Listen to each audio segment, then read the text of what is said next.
નમસ્કાર મિત્રો, આજના આ વિડીયોમાં આપણે વાત કરીશું મખાના વિશે. મખાના નામ તો તમે સાંભળ્યું જ હશે.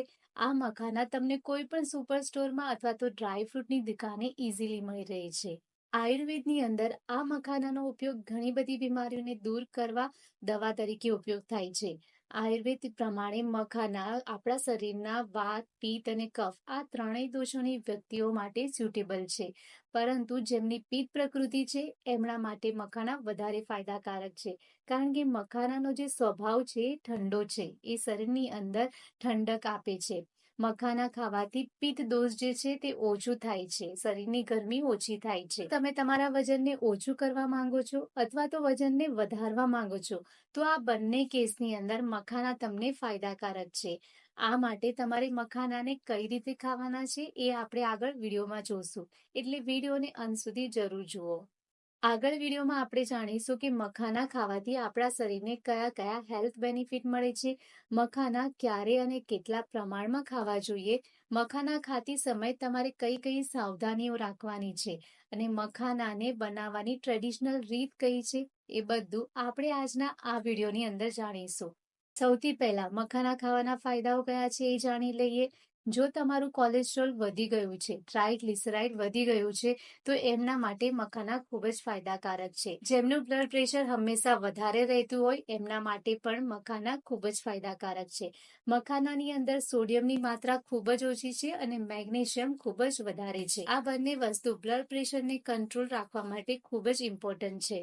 જો તમે ડાયાબિટીક પેશન્ટ છો અને તમને જમ્યા પછી પણ 4 થી 5 ગાળામાં ભૂખ લાગે છે અને તમે કંઈક ખાવા માટે હેલ્ધી ઓપ્શન શોધી રહ્યા છો, તો મખાના તમારા માટે બેસ્ટ ઓપ્શન છે. મખાના ખાવાથી તમારા શરીરની અંદર શુગર ઝડપથી વધતી નથી, એટલે તમે મખાનાને સેફલી ખાઈ શકો છો. મખાના ખાવાથી તમારી સ્કિનની હેલ્થ પણ ઇમ્પ્રૂવ થાય છે. મખાનાની અંદર અમુક વિટામિન્સ અને ન્યુટ્રિયન્ટ્સ રહેલા છે જે સ્કિનની કરચલી, સ્કિનની ડલનેસ એ બધી સમસ્યાને ઓછી કરે છે, સ્કિનને સ્વસ્થ બનાવે છે.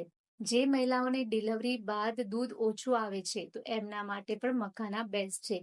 મખાના ખાવાથી બ્રેસ્ટ મિલ્કના પ્રોડક્શનમાં વધારો થાય છે. મખાના ગર્ભવતી મહિલાઓ માટે પણ બેસ્ટ છે. ગર્ભાવસ્થા દરમિયાન થાક અને વીકનેસને દૂર કરવામાં મખાના હેલ્પ કરે છે. ફાઇબર વધુ હોવાના કારણે લાંબા સમય સુધી પેટ ભરેલું રહે છે, તમને ભૂખ ઓછી લાગે છે અને તમે વધારે ખાવાથી બચો છો. વજન ઓછું કરવા માટે તમારે મખાનાને કઈ રીતે બનાવીને ખાવાનું છે એ સમજી લઈએ.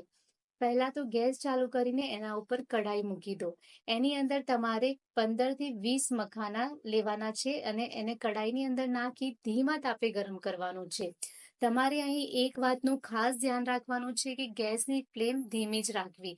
ધીમી આંચ પર તમારે ધીરે ધીરે મખાનાને શેકવાના છે. જ્યારે આ મખાના શેકાઈ જાય ત્યારે ઠંડા કરીને ખાઈ લેવાના છે. જો તમે તમારા વજનને વધારવા માંગો છો તો પણ મખાના તમને હેલ્પ કરે છે. આ માટે તમારે એક કઢાઈની અંદર 2 ચમચી ઘી નાખવાનું છે. એની અંદર તમારે 15 થી 20 મખાના નાખવાના છે. મખાનાને સારી રીતે ગરમ કરી લેવાનું છે ધીમા તાપે. મખાના સારી રીતે ગરમ થઈ જાય ત્યારે તેને એક વાટકીની અંદર કાઢી લેવા અને એની અંદર તમારે ગરમ દૂધ નાખવાનું છે. 15 થી 20 મિનિટ સુધી તમારે મખાનાને દૂધની અંદર રાખવાનું છે. પછી તમારે આ દૂધ અને મખાનાને ખાઈ લેવાનું છે. આ રીતે જો તમે રેગ્યુલર મખાનાનું સેવન કરો છો તો તમને તમારું વજન વધારવામાં હેલ્પ મળશે. મખાના સેક્સ્યુઅલ પ્રોબ્લેમને દૂર કરવામાં પણ હેલ્પ કરે છે. જેમને શીઘ્રપતનની સમસ્યા છે એમણે મખાનાને દૂધ સાથે લેવા જોઈએ. આ રીતે મખાના ખાવાથી એમને ખૂબ જ સારા લાભ મળી શકે છે. મખાનાની અંદર કેલ્શિયમ ખૂબ જ સારી માત્રામાં રહેલું છે, એટલે જેમની અંદર કેલ્શિયમની ખામી છે, હાડકાં મજબૂત નથી, ઓસ્ટિયોપોરોસિસ, આર્થરાઇટિસ અને સાંધાના દુખાવાની સમસ્યા છે, તો એમના માટે મખાના ખૂબ જ ફાયદાકારક છે. હૃદયને લગતી લગભગ બધી બીમારીઓની અંદર મખાના ખૂબ જ લાભદાયી છે. જેમનું હાર્ટ કમજોર છે, જે લોકો વધુ પડતું વિચારે છે, જેમને નાની નાની વસ્તુની અંદર ડર લાગે છે, ગભરામણ થાય છે, હૃદયના ધબકારા વધી જાય છે, તો આ બધા પ્રકારના લોકો જો મખાના ખાય છે તો એમને ખૂબ જ સારા રિઝલ્ટ મળે છે. જો તમારા શરીરની અંદર પિત્ત દોષ વધી ગયો છે, પિત્ત દોષ વધવાના કારણે તમારા વાળ સમય કરતા પહેલા સફેદ થવા લાગ્યા છે, વાળ ખૂબ જ ખરે છે, શરીરની અંદર વધારે પડતી ગરમી લાગે છે, હાથ અને પગના તળિયામાં બળતરા થાય છે, આંખો લાલ થઈ જાય છે, આંખોમાં બળતરા થાય છે, મોઢાની અંદર વારંવાર છાલા અને ચાંદા પડે છે. તો આ બધા પ્રકારની સમસ્યા પિત્તના વધવાના લીધે થાય છે. જો તમે રેગ્યુલર મખાનાનું સેવન કરો છો તો શરીરની અંદર પિત્ત દોષ શાંત થાય છે. મખાના ખાવાની રીત: પહેલા તો મખાનાને એક કઢાઈમાં નાખીને સારી રીતે ગરમ કરી લેવા. મખાનાને તમારે ધીમા તાપે જ ગરમ કરવા, નહીં તો એ બળી જશે. ધીમા તાપે ગરમ કરી લીધા પછી તમારે આ મખાનાને એક એરટાઇટ કન્ટેનરની અંદર સ્ટોર કરી લેવા.